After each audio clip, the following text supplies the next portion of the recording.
of the type we are. But tonight it's even more special because it's all part of the China Day. And it started early this morning, well, 10 o'clock, we call that early. And both Sean Clark here, Professor Yi Ji over there, got us off to an absolutely brilliant start because they were describing their combined work at Guangdong University of Technology, the School of Art and Design within that university in China.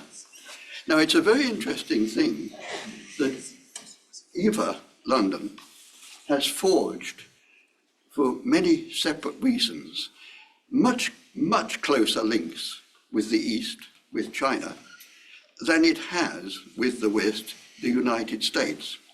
And when you think about it, those two countries are the technological powerhouses, not just of today, but of the future.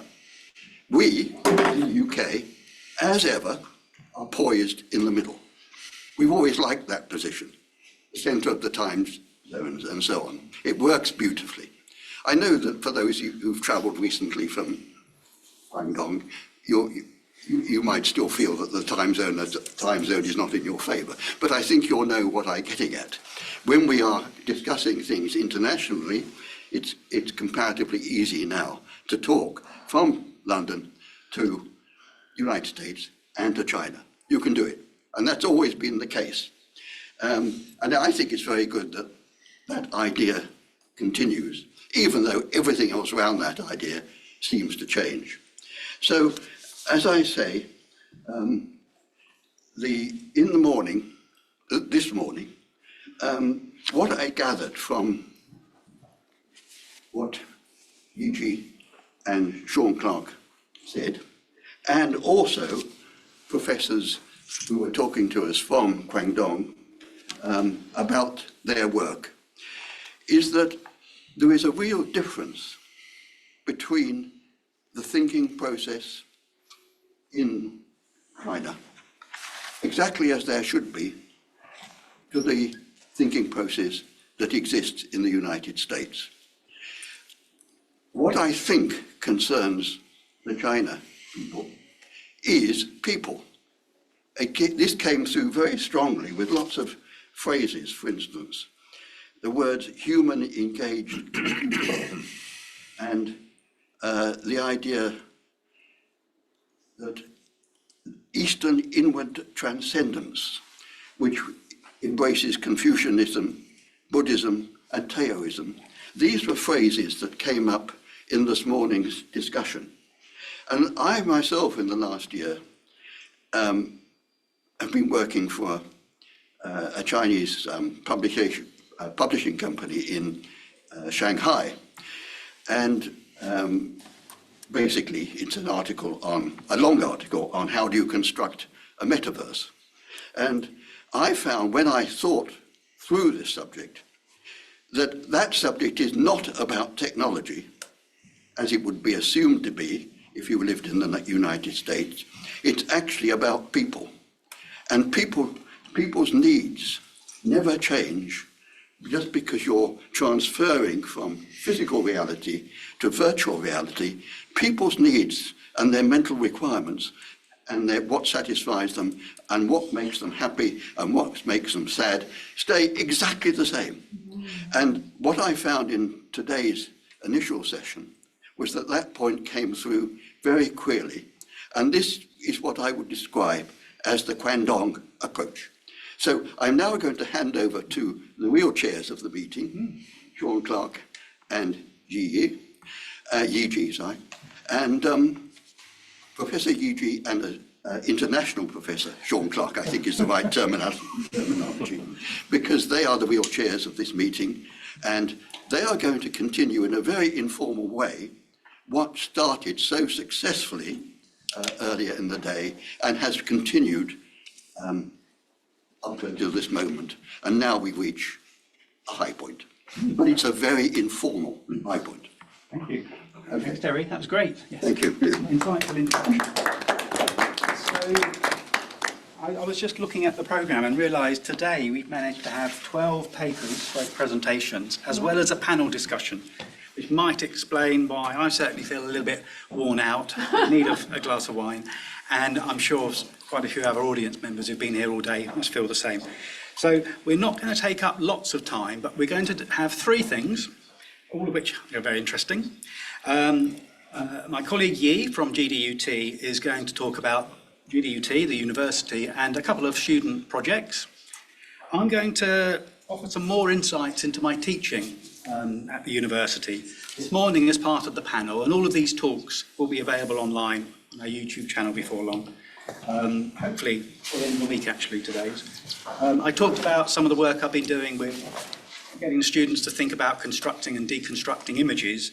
Well, I'm going to show you some of the work we've done getting the students to look at creating digital objects, electronic objects that are physically manifest. I will show you what I mean in a minute. And then afterwards, I'm extremely happy that Helena Wee, one of the artists who is in the exhibition in the corridor area, the annual Computer Arts Society members show, is coming along and is going to give us a performative lecture, which sounds good. Brian is a bit of an expert in performative lectures, so he'll be performing it in front of an expert. I think we're looking at maybe half an hour, 40 minutes. So hopefully our online audience are happy with that. And then for those of us physically here in the space, we can have a few more glasses of wine. We don't quite have endless wine, but the wine will miraculously get refilled. New bottles will appear if we happen to go through the ones we've got. So that should keep us going. I'm not trying to encourage you to drink far too much, but just to say, drink enough. So what I think I'll do first is I'll introduce or hand over to Professor Yi. And you're going to show us a short video about the university, and you've got a couple of projects, a couple of student projects that we can show as well. Thank you.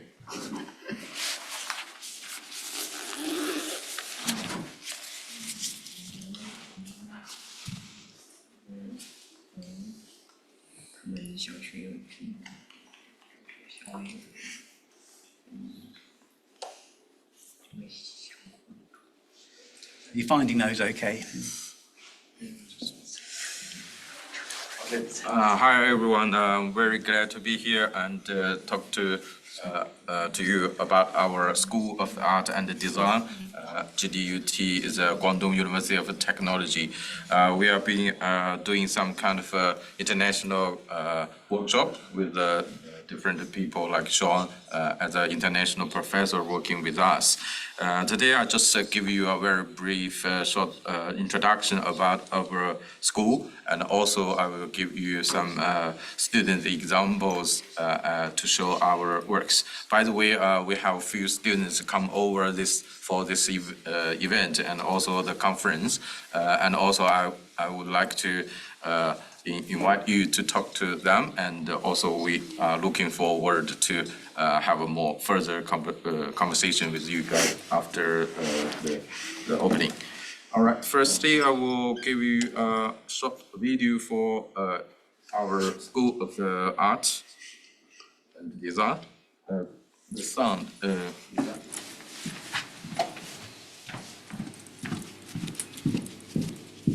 need to the sound is small, too small.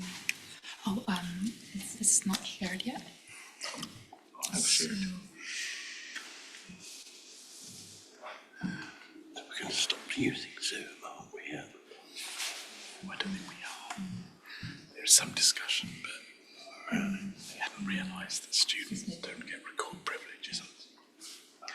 And all postgrad students who have to do primary research use Zoom to record interviews. Yeah, we haven't thought that through. So I don't. Oh, that's good.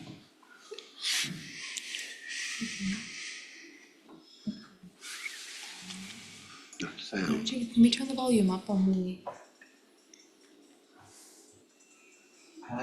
It's a max. Is that max? Silly. Try that again. Have we ticked the option to share video sound on the Zoom share? That is a very, very good point. Let me check. Ready? Moment of truth. You may have to stop sharing and then restart. Right, that's all right. Okay, joined him. we're gonna start mid-video and then we're going to. Amazing, right. Let's turn down the volume a little bit so we don't accidentally deafen anyone in the room. Amazing, right, and back over to you. Sorry for the delay, and just try to.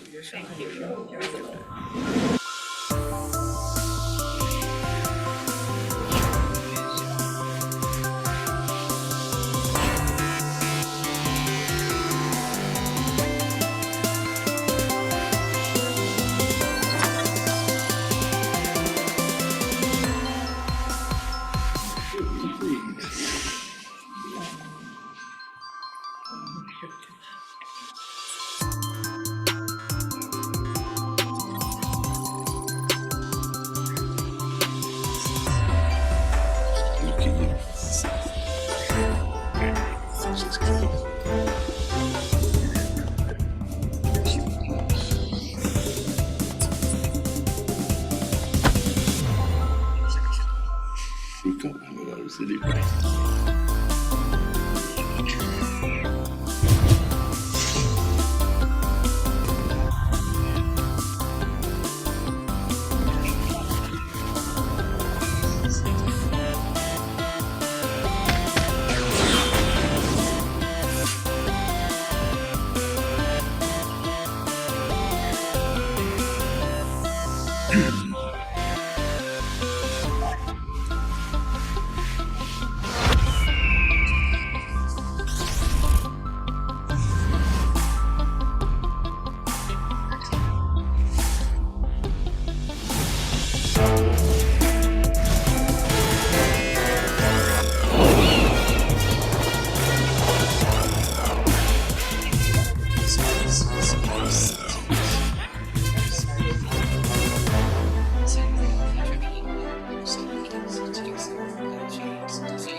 All right.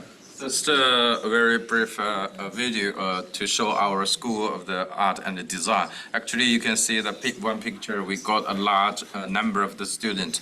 We almost have 4,000 undergraduate students and 1,000 master students and plus PhD students.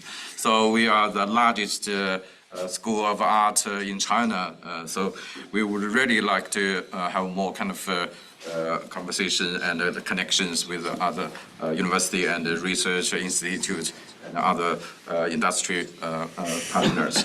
So I'm going to show you a little bit more artwork. Today we are Chinese Day, but we are focused on the hot topic about how to using the AI technology in our creative industry, teaching, education, and also how to make sure the AI technology can using for our any kind of purpose in a good way, right? So I'm going to show, sorry, just a second, show you about some our artworks.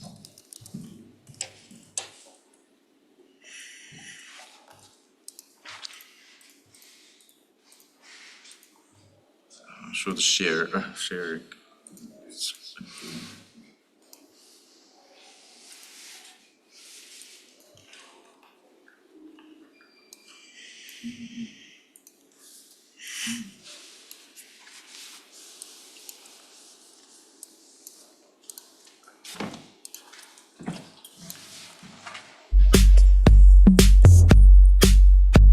One artwork we're using AI generation, AIGC technology to do this work.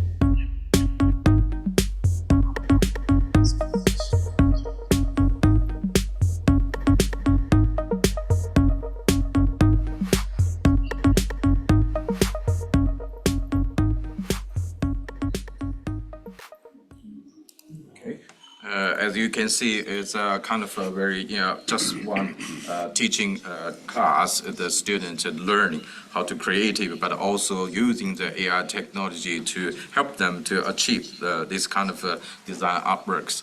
So in a very short period, so we can find it's a very powerful to learn to using the AI tools as a very creative a way to help us.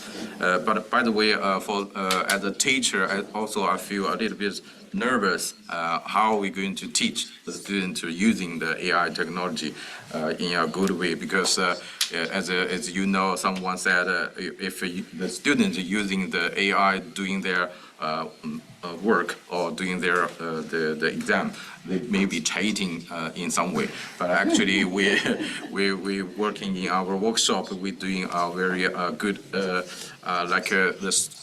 new way to help the student to explore how they're going to using AI tools in I think in a right way, because we follow the whole processing of how they using AI to make their works. They report every step of doing this.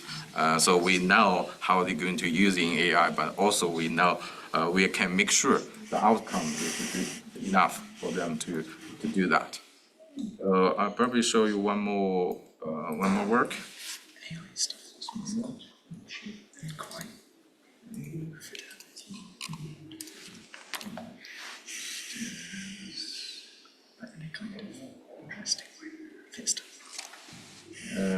The next work, I think we really want to do some culture stuff.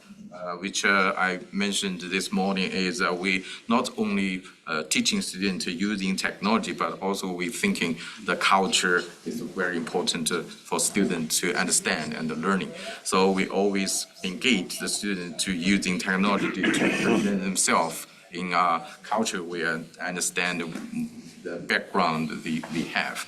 So this the artwork we're going to show you is about how they understand the culture and how they're going to using technology to do this kind of a culture artwork.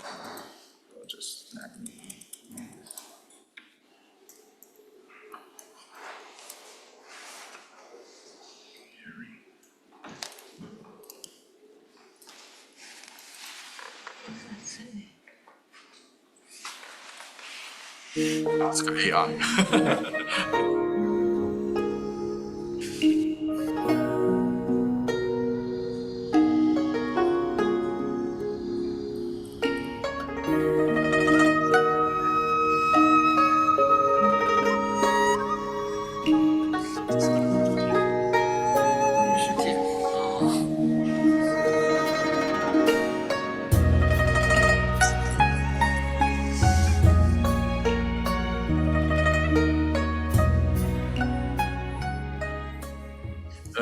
This work I should say is for the, you can see the visual part actually is by using the AIGC technology to help them to generate all the visual effects. And also the created the coding for the interaction part is by using the AI technology to generate the coding stuff for the student. Actually, most of them without any coding background, so they just start from zero to do this. So we're quite happy to see this because it never happened before. So I think in the future we will do much more work on this, and also we would like to have more connections and collaboration to explore more kind of potential education by using the AI technology. Thank you.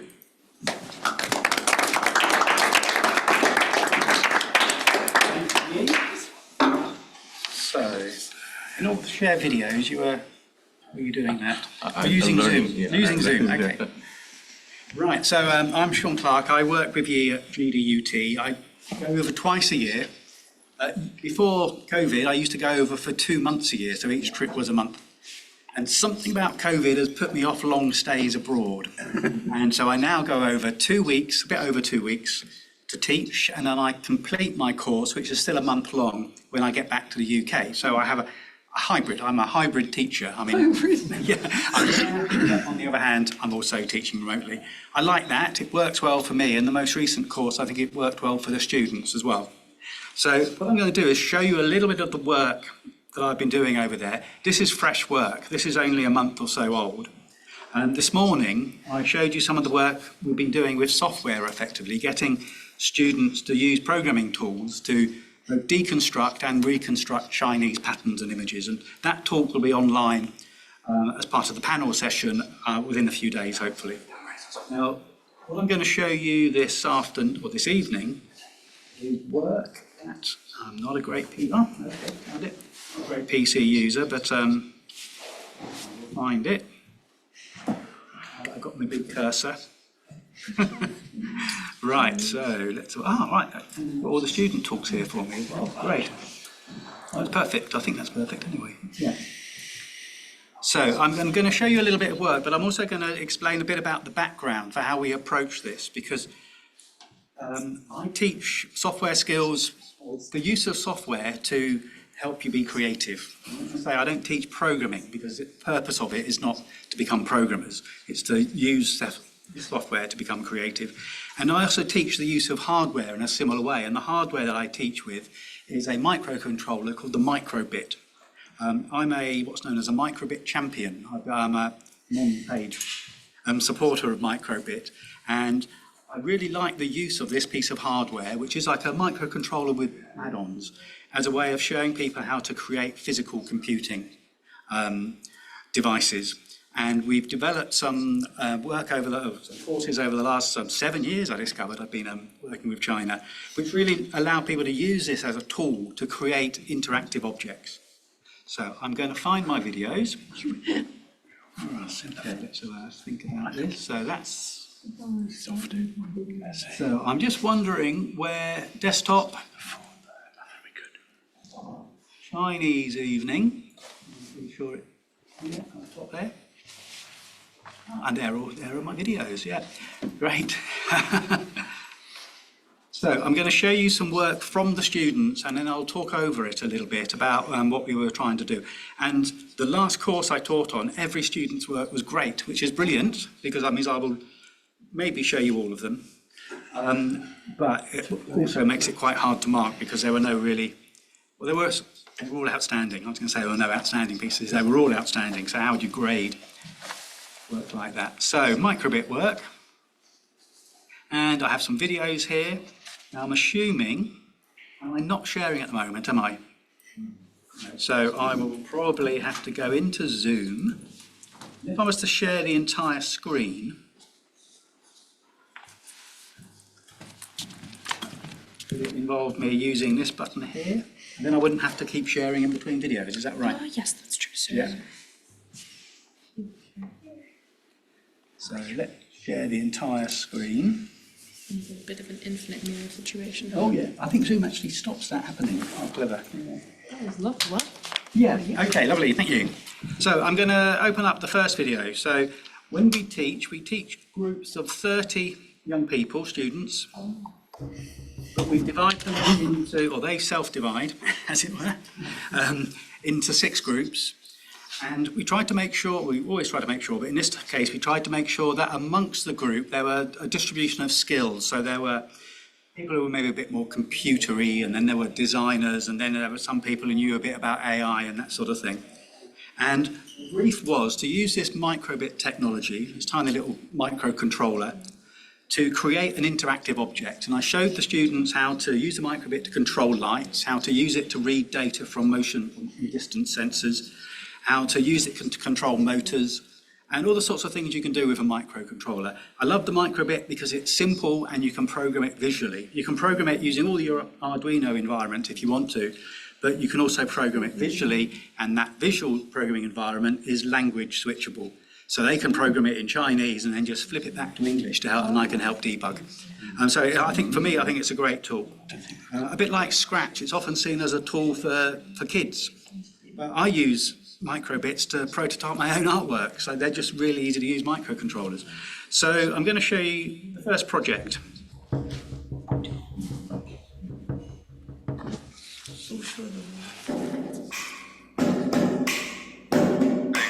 What we have here is a sound responsive system. It's using the microbit's microphone to listen sounds. There we go, that's a microbit. They constructed, so physical skills are so important. I don't want everything to be on screen. And I also tell them they have to document everything. They make some really good videos. And they constructed, and Chinese youngsters always make that gesture, as that sort of thing. And they constructed this sort of screen. They created red and blue designs onto the screen. When you played the drum, the second microbit listened to the drum beat, flipped the colours. It's like an anaglyphic image, you know, the classic red 3D image. In this case, it wasn't combining the two to give you a 3D image, it was allowing you to flip between 2 different images on the screen. I'm just going to show that first little bit again.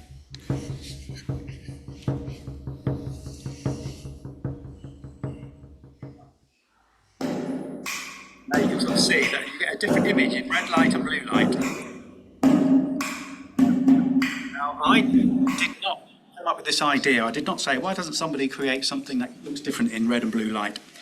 They came up with the idea, and for all the groups I said, we'd used AI in the previous task, but I said, use AI if you think it can help you make better work. And I have this sort of adage, which is often people think that AI allows you to cheat, you know, as Yi said. So I tell students, you mustn't use it to be lazy, you have to use it to make better work. if you use it, and I think, well, you could have done that. You didn't need AI for that. You could have done it yourself. You're just trying to make, save time, do it in the last minute. I won't give them any marks for that. But if I see them using it as a way of exploring multiple ideas and coming up with good ideas, that includes generating code, I will encourage them to do that. And this group used a bit of AI in their idea formation. So they were just thinking about the dragon, actually the lion image here. So they were coming up with ideas for how the lion should look. And it's got that classic Chinese lion that you see in parades and so on. Look about it and trying to just think a bit about the different moves that happen in a dance like that dragon dance, lion dance. And so on. So, and then this is a good example of what Scratch programming looks like. So apart from the variable names, everything in this program is in Chinese, but at a flip of a button, I can see it all in English. So they're controlling a light strip, and they're sending messages between 2 microbits, and depending on the other, it's changing the state. Oh, that's a one bang switches one light on, but it doesn't then just switch off. It waits for another bang before the light changes. So a lovely little project, and I just like the creativity that's gone into that. And it also has the other things that I'm particularly keen on encouraging, in particular, an awareness of Chinese culture. And there's something I've really noticed over the last 7 years of going there. The first groups did some great work, but they were very Western orientated. They wanted to make it look like a Western thing. Whereas now, everyone's a lot happier, quite rightly, to base what they're doing in Chinese culture. They don't have to make it look like an American video game. Some of it is Japanese culture. You see a lot of Japanese style sort of manga imagery and so on, but that's all part of that sort of Eastern aesthetic. So I'm very happy that they use Chinese culture as an influence. Now let's look at the next project. So I reckon I can go here and open up the next video without having to reshare. So I imagine those of you out there, of us here, can see videos, or see me interacting with the screen here.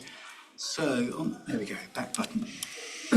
I'm not a complete klutz when it comes to using computers. I can't see the screen very clearly. So, yeah, it's not as if I'm not computer literate. So let's go to the next one. So we're going into the microbit project, and let's have a look at the second project here.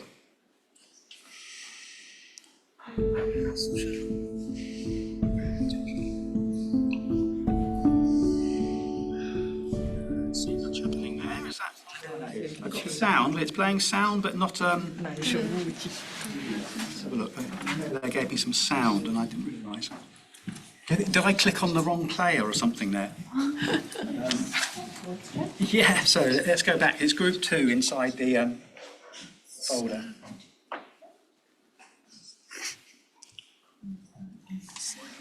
This one? Yeah. That's say video, doesn't it? Yeah. Maybe it's because I opened 2 at once. Anyway. Oh no.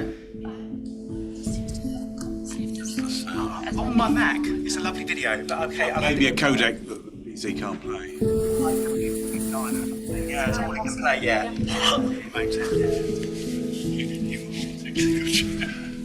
I'm trying this. That one, I just check. If I close that, that stops the share, does it? I don't want to do that. The button at the top? Yeah, that stops the share, but... So let's go back to the home. If you just exit out of that page, go back to the... There's no going back. There's no going back.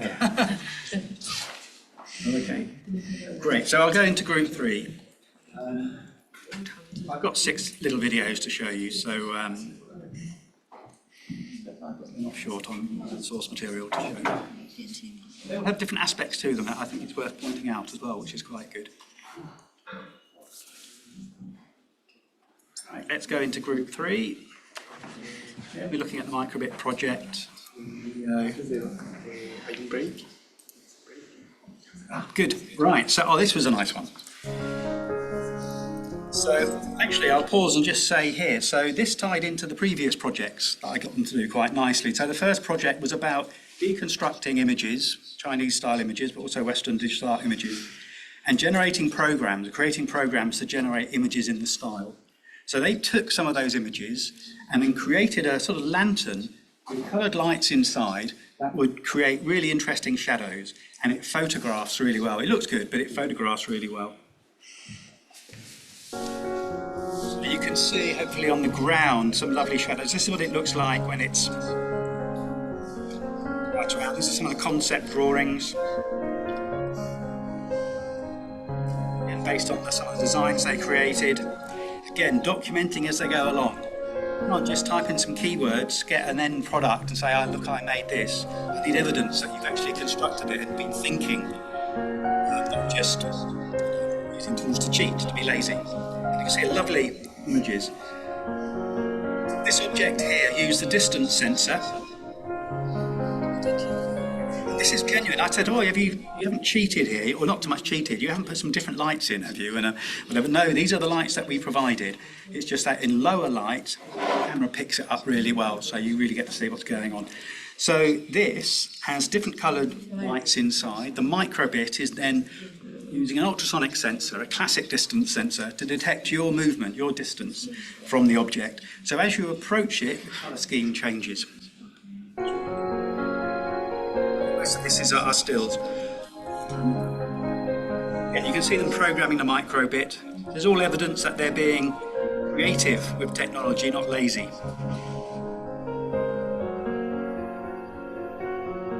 And they actually produced these projects gave them a little extra time this year, but 2.5 weeks. And we do 2 formal sessions a week, but we strongly encourage them to work in their groups in between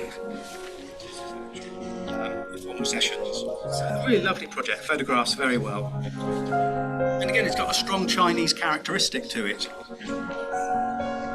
This is a strong Chinese characteristic that was based on some programs they created in Scratch that were based on deconstructed Chinese images. So, quite nice. It's got a light sensor in as well. This was a problem, but of course, light sensors are great. They work when there's light. Yes. The sensor, things change because there's no light. You have to use your phone, or it feeds back on itself, which is interesting in a way anyway. It makes some designs and it changes. Yeah, so again, second project, so like I say, 2.5 weeks work. The groups had not programmed before. And we use programming because that's what you need to do to achieve this. I teach programming not because I want them to be programmers. Any form of literacy. All of us here we didn't learn writing because we want to be writers. We learned writing because it's a tool that we can use in everyday life. Okay, so that's quite a nice one. Now let me think about what's next. I'm going to go here. So let's have a look at group 3, and hopefully you're okay for me to show all these projects. I think they're all interesting projects. As an audience, what I'd like you to just bear in mind is that we actively encourage students to use AI technologies in this. But in order for them to use them effectively, they had to document what they did, and they couldn't just use it as a way of shortcutting the end result. It had to be part of a process, and I think anything creative is a process. You never follow a straight line. You don't say, I've got an idea, I'm going to visualize it, or whatever that form is, and then it's finished. It's always about the process. You externalize something, you think, well, actually, that could change. Now I've seen it, it's going to change. You go back and you try other things. And that is something that, personally, I've always had worried about AI, in that it stops you going through these iterative design cycles. It gives you something that looks too complete, too quickly. It has to look rough, and sketching's good.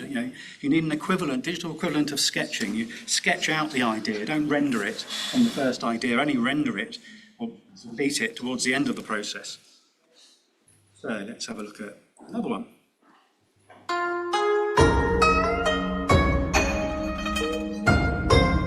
So this was very much based on this project was very much based on 2 things. One, classic Cantonese porcelain. And this is not, well, actually, these might be made of porcelain, but these are blanks. They haven't got designs on. So they've got plate and they've got a vase. And they were also interested in a particular style of porcelain that is very much about blue and white, where we might be familiar with the willow pattern in the UK. It's a similar sort of thing. It's blue designs. And they wanted to do something with flowers. And you can see the little microbit sitting there. This is a little adapter I've created for the microbit that lets you plug in easy-to-use sensors. So I'm trying to get rid of that friction about you having to have digital electronic skills in order to use this device. So let's have a quick look at this. It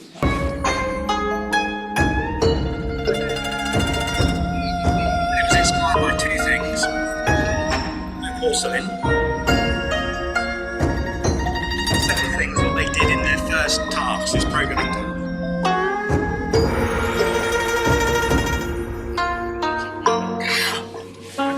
The first task, they created designs. They used the designs. Again.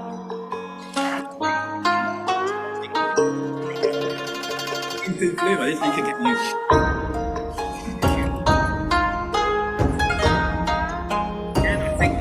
The motion distance sensor. Change it a little bit. So quite a short video, that one. As you approach it, it changes colour. Different blues. It's all blues. Very nice little project. And I just have a couple more.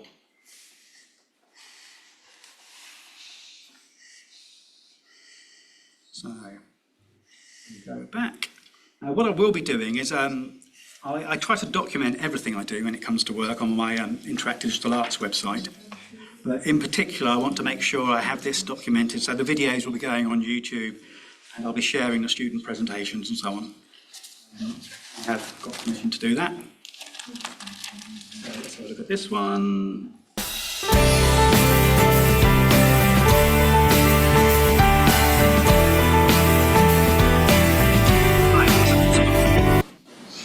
This was good because a lot of problem solving went on in the construction of this.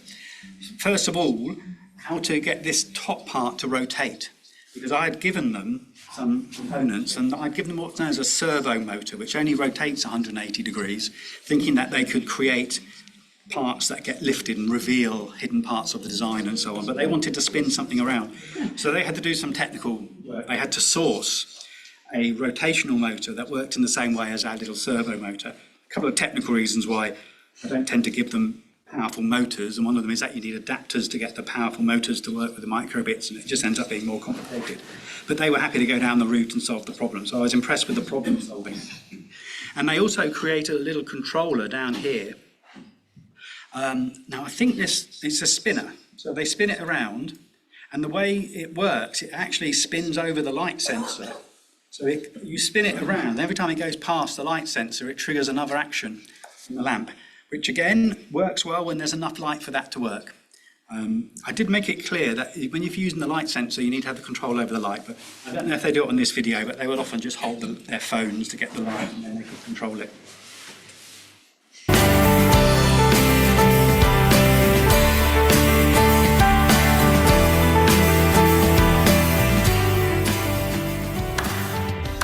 There we go. Yeah. So it always got sound sensing, so you can clap, change modes. As you spin around, there we go, it triggers it to start moving.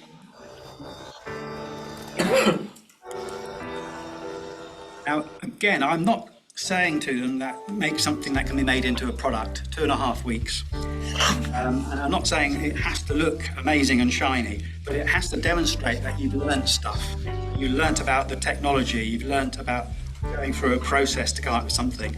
They had to go through the process of working out how the motors worked and so on. Kind of that mechanism.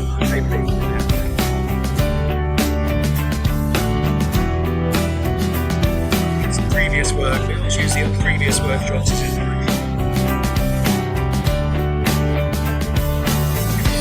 this inspiration. So the design that they had, this butterfly design.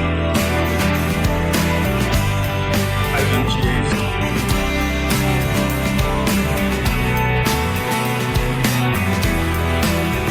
One idea was to have a breath control device, and I suggested they could use the microphone for that. So blow on it. Idea.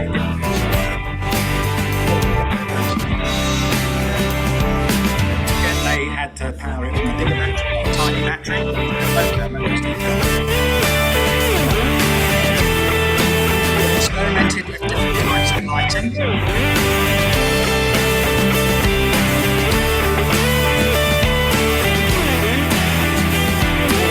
problems they encountered and their solutions.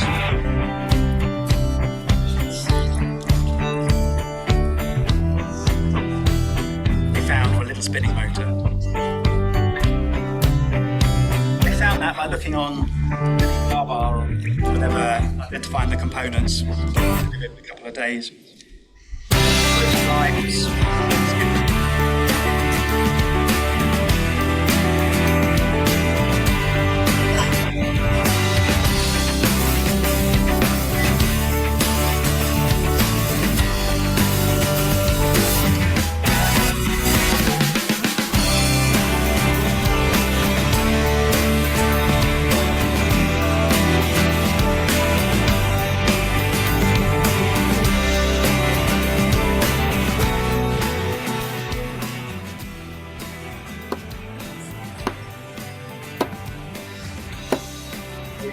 Is looking to identify hand claps or bangs or whatever and testing the light sensor as a control mechanism. When you have this stuff going on in a group working session, it's chaos, wonderful chaos. Lights and sounds and bleeps all going on.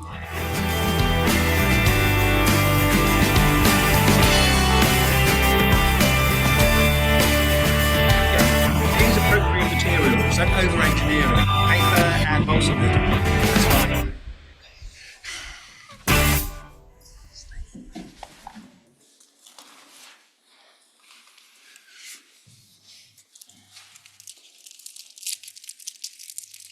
So, a great project. And again, they used AI with some of their brainstorming. They used the AI as a sort of creative partner who they could ask some questions to and it would come back with some ideas. But they didn't allow themselves to be governed and controlled by it. They enabled them. They used it as part of a process, not as like produced an end result. And then I'll show you one more thing. Number 6. And then I'll just give you a couple of additional thoughts. 大家好，这里是国际教师联合工作坊课程小组作业展示。下面为大家展示我们第6小组的课程成果。Understand the 在 Chinese 开始阶段，靳老师教了我们如何使用 Microbit 制作程序来实现交互，并告诉我们要讨论出方案来制作一个以 Microbit 程序为基础的交互式作品。我们小组内部分别讨论出4种可能的想法。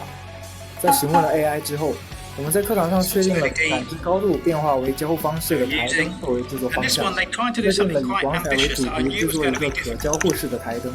我们的制作想法是实现高度感知，随高度升高能增加灯的颜色、图的亮度。开始制作时，由于对 Microbit 程序学习还比较初级，多次尝试中，我们遇到了很多技术上的难题，动作的大。但是随着不断的学习和利用 AI 来学习程序，我们最终克服了大多数困难。我们将一些重要的问题在课堂上询问了 Sim 老师来解决，例如如何解决灯的点亮次数、灯带的闪烁问题等等。在解决技术环节之后，最后阶段我们专心在灯的外形上下功夫。这是一开始我们做的实验模式，在之后我们对它进行了完善并更换了整个材质。外观灵感体对广彩瓷中的摆叠图等精美的瓷器，主体用以透光性较高的纸来设计。我们希望这样的设计能吸引使用者对广彩文化的兴趣。It's not working badly. It's not working. Oh no, that was actually the second iteration. I'll just show you how they solved the problem. Let's have a little look. 叠图等精美的瓷器，主体用以透光性较高的纸来设计。我们希望这样的设计能吸引使用者对广。So what they realised was that actually the best thing to do. I can get rid of that bar. It's at the bottom. Okay, just look at the bottom here. They put the ultrasonic sensor on the outside and had this bar here as the reflective surface for the 广彩文化 sound. 的兴趣。And then you created something that was a lot more responsive because the sound wasn't bouncing around inside this object. Again, Chinese designs and the materials are Chinese types of material, wooden paper.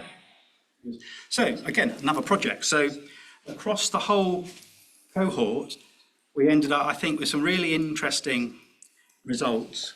But we also, I think, ended up with some good learning outcomes. It's to learn this process of how do you approach problem solving, how do you use technology to create what will be prototypes, interactive prototypes and so on. And then by giving them free rein with the AI tools, just as we've done in the other task, but with the caveat, don't use it to be lazy, use it to be better. We, again, universally across this group, got what I think were better outputs than if we hadn't have given them access to those tools. So, and I haven't yet fully got to grips with how the technology, how AI should be used. But I certainly feel that there's potential for it, if it's used effectively, to enhance what people do in learning, not to make them lazy. And that's what it's all about for me. That's what I'm most interested in. So I'll finish my little bit there. Very interesting work to do, and in a very interesting school as well. So I think, as Yi said, he's always interested in forming new collaborations. So we have our social bit starting to, and actually we've gone on a little bit longer than I thought. It's 7 o'clock. But now we're going to finish with something purely about having some enjoyment. So I'm going to make sure I introduce you properly. So you will have seen, hopefully, we've got an exhibition out there, and this is the Computer Arts Society's members show. It has that pink catalogue, available for £10 in the other room, or free online if you just want to PDF. This actually has 29 artworks by an open submission or process. We have multiple artists, 29 artists. We asked them all to produce new work, not to put old work in. Not there's anything wrong with old work, but I wanted to capture a bit more of a zeitgeist. And as you expect, we've got AI work in there, but we've also got a lot of traditional generative work. So when generative meant it was made from a computer program, as well as some work which is bordering on the illustrative. In the group show, you can take a variety of stuff. So illustration, bordering on illustration. I do say don't include illustration because digital art means different things, and for some people it means illustration, but for me it means using digital technology in a way that demonstrates you're using it creatively, not simply to replicate another medium. And so one of our submitting artists, Helena, Helena, she's going to give us a performative lecture. About 10 minutes or so, is that right? Yeah. 12. It's backed by screens running through PowerPoint. And just to say that Helena is at Birkbeck. I think a number of Birkbeck people are probably around. Birkbeck certainly has had an important role in the Computer Arts Society through Nick over the years. She's a PhD researcher and associate lecturer. And you'll see her piece outside. It's sort of dealing with the elemental forces, these universal almost elemental forces, and fire and water and air. Ice, maybe. And this piece that you've got was looking at those, and I just thought when you presented a bit about it at the opening of the exhibition, you had quite a lot of interesting stuff to say. So I'll hand over to you. Thank you. So you need your PowerPoint running, don't you? Yeah, I'll come over. You know where it is and how to open it. Okay. So have I given you enough introduction? Do you want to go straight in, or do you want to say a few things first? Guys, before we start, could we just maybe not have any chatting? It's really off-putting. If you could just keep quiet. It's disrespectful as well. I think you've given a really great Okay, so you've had your introduction. Thank you very much. So what I'll do is I'll probably I'll have a look and check my PowerPoint Get your works, PowerPoint open. and then I'll share it on screen. Yeah, great. So I can sort of hand that to you and hopefully know what you're doing here. Thank you so much, Sean. That was a really great introduction. I will just Thank you.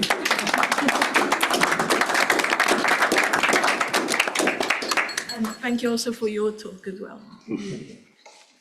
Okay. I'm just gonna check that I've got to share. Stop sharing. Because I don't want to share behind the screen.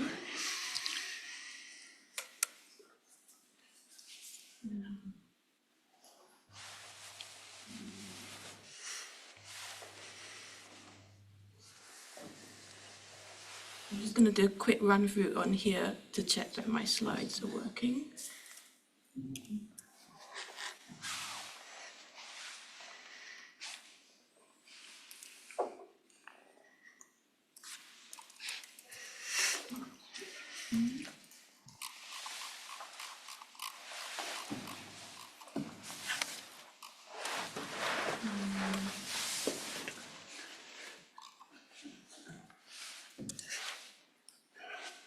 Need help sharing? Yeah, Help on hand. Yeah. I need to share just the PowerPoint, so I think it should give me the option to, but I'm not quite sure. I'm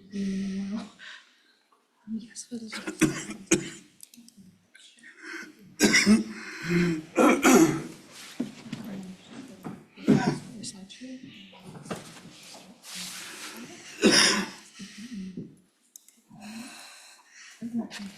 You should be ready.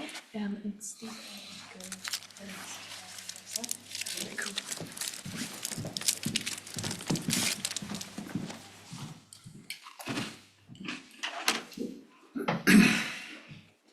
So this lecture is called Speculative Elemental Landscape.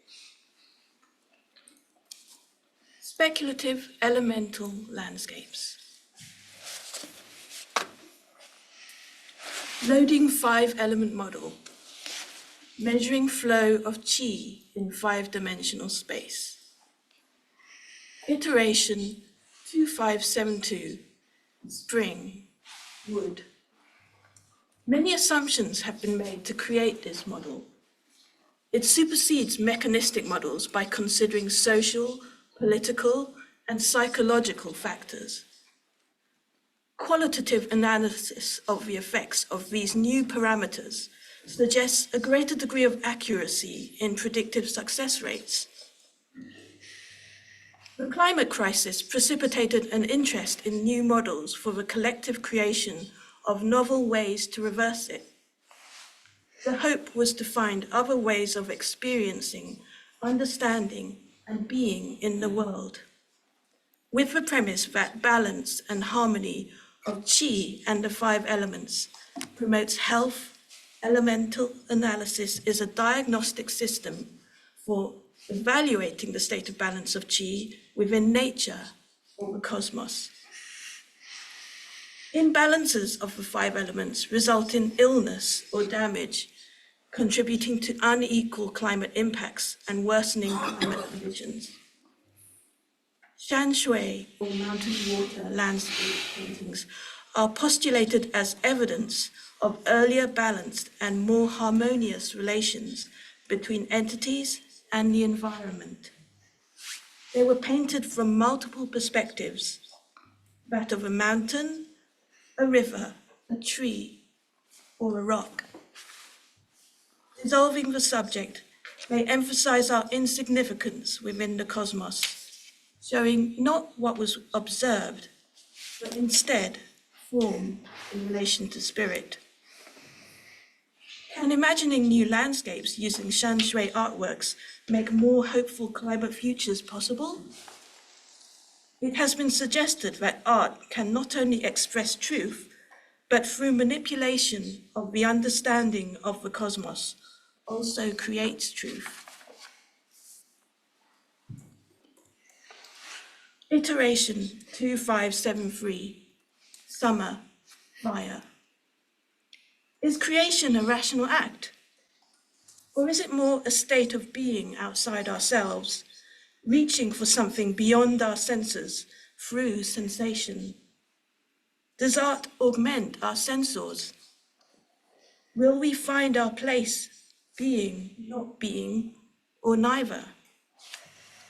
Perhaps through landscape painting, we can experience something true, or naivete may be overcome, and we might then see something new. Yet this will still be itself, as it has always been. Something previously invisible can be rendered visible through painting. A wise man once said, "Painting is like measuring. We can look at things and grasp their reality. We can see their surfaces to know their appearance, and look inside them to feel their experiences. Without doing this, we could imitate them, but not understand them."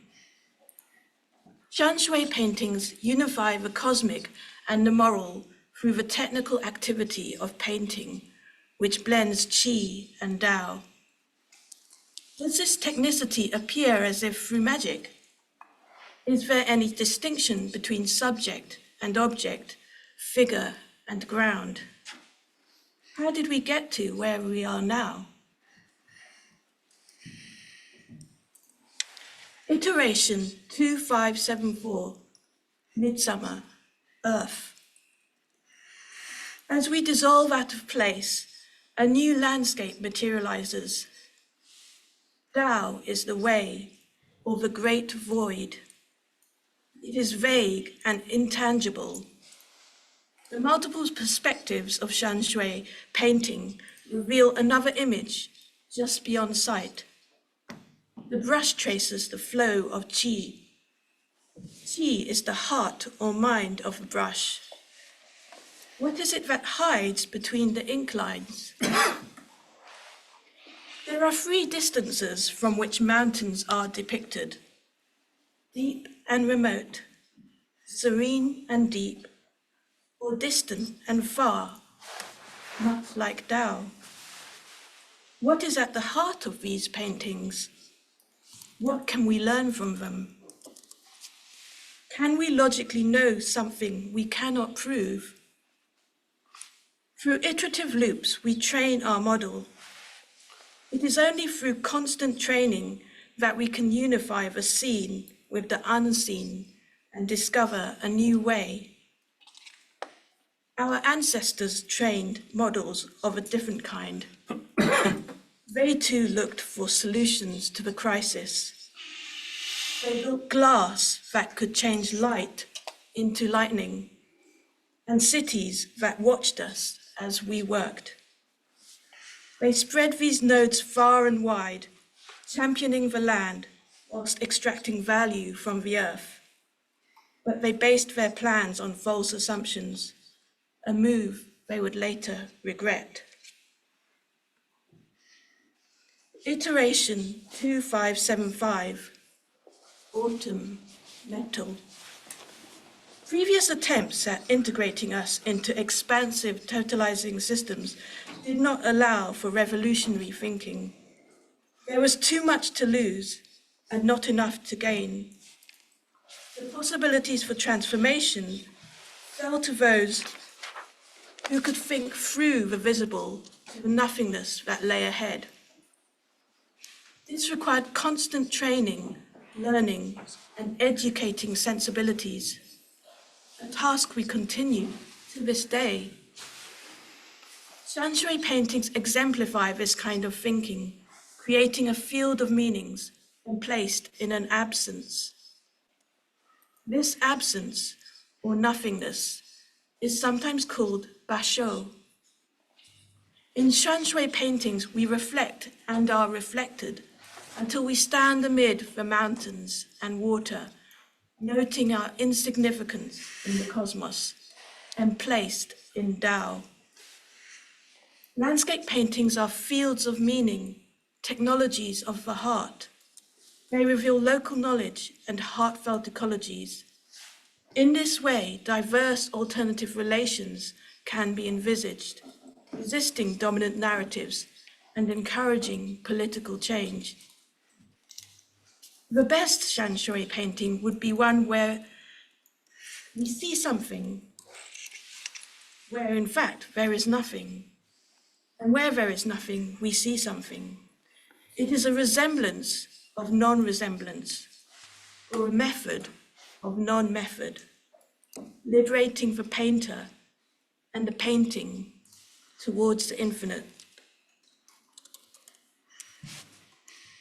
Iteration 2576, Winter, Water.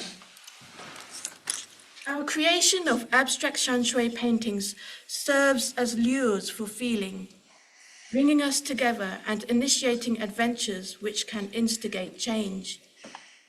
Through the development of this model, new techno-geographical milieus come into being. This could create moments of resonance, awakening collective potential which might lead to new sites of investigation and intervention. The flow of qi through five-dimensional space aids in the experiencing and remaking of landscapes and ecological relations. Convolutional thinking can garner more accurate predictions for designing better ecological networks. Feeling our way through elemental landscapes, we can come to a better understanding of how to generate kinder collective futures for ourselves and the planet. Our model is overfitted. We have thought about this too long. The accuracy of our predictions are nearly 100%, but there is no room for error. Our break conditions have been met. 꼭 챙겨봐야 하는 게 We 바로 have a protocol, but who is left to run it? 를 대비해 가입하는 경우가 늘고 있는데요. 하지만 보험에 가입하고